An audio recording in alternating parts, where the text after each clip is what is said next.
going on, guys? Andrew Piluk here, back again for another video. Today I'm going to be discussing Taylor Hall and a little bit of the update that's been going on regarding him. Devils fans, close your ears because this video might not be too great for you guys because, over the past week and maybe week and a half, 2 weeks, we've heard a little bit more about the situation and where it might end up. Now, here's the thing. On Saturday's headlines, Elliotte Friedman made some comments, and I think that they hold a little bit more weight than a lot of people are giving it because the Devils haven't started off very good this season. We know that. They're not a great team right now.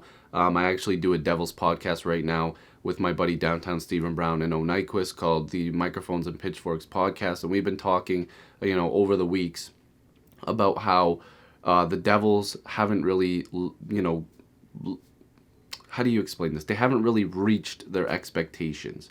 And I think a lot of people would agree in the offseason, they did quite well. They acquired a lot of assets. They had great asset management. They paid probably some good contracts out at the time, which some of those deals don't look as good now. But any GM would have made those deals if they had the necessary assets and means to do so.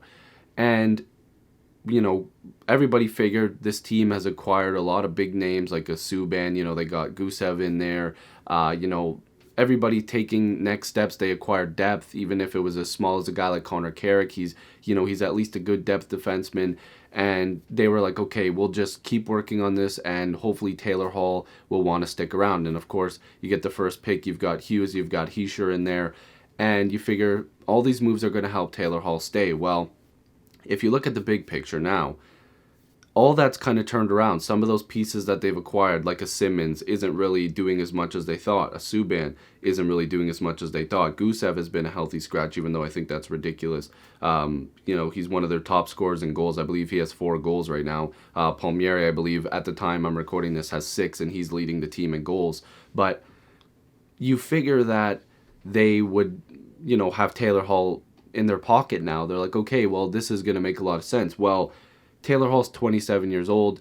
With the big contracts that have been given out in the past couple years, he's probably seeing now, okay, this Devils team isn't doing as good as they should have been.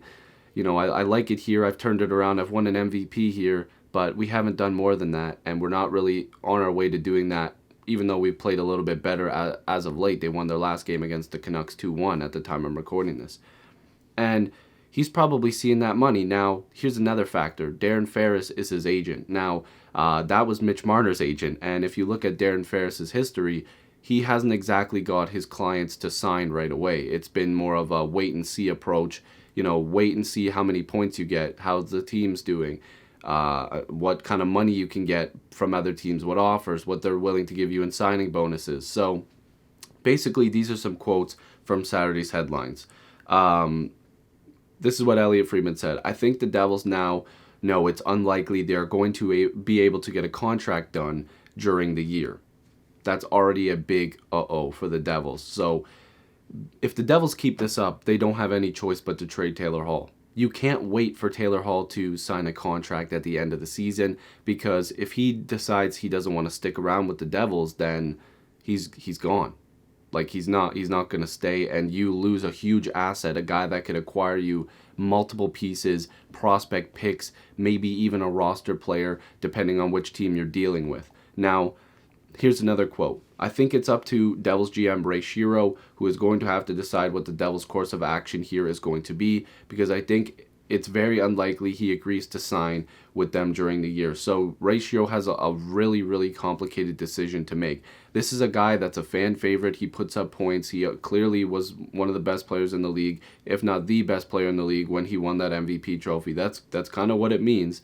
And he's got to trade him or hold on to him and lose him for nothing at the end of the season and hope that the Devils have a really solid run here for the next little bit. But if you look at the Devils, they are built well, but some people in that forward group are underperforming. Some people on that blue line are underperforming, and their goaltending situation with Blackwood and Schneider is not good. They're not performing to the best of their ability, and they need a goaltender.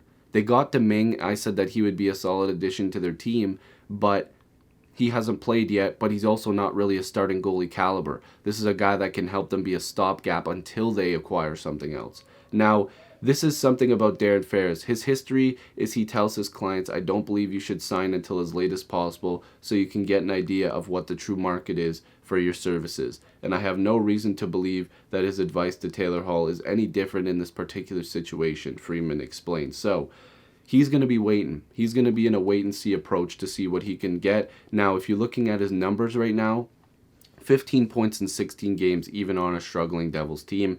But he has 2 goals and 13 assists. So those goal totals need to rise up a little bit, especially if the Devils decide they're going to trade him. Because if Taylor Hall starts to pick it up here and the Devils keep losing, it's almost a home run for the return, but it's not a home run in terms of you spent a lot of money on some players this offseason, you spent some assets. The Devils are low on draft picks right now.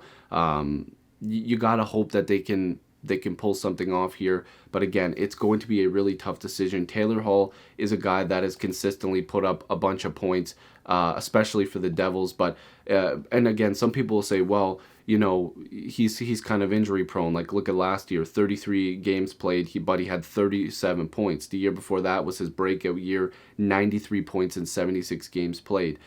Before that, in 72 games played, he had 53 points.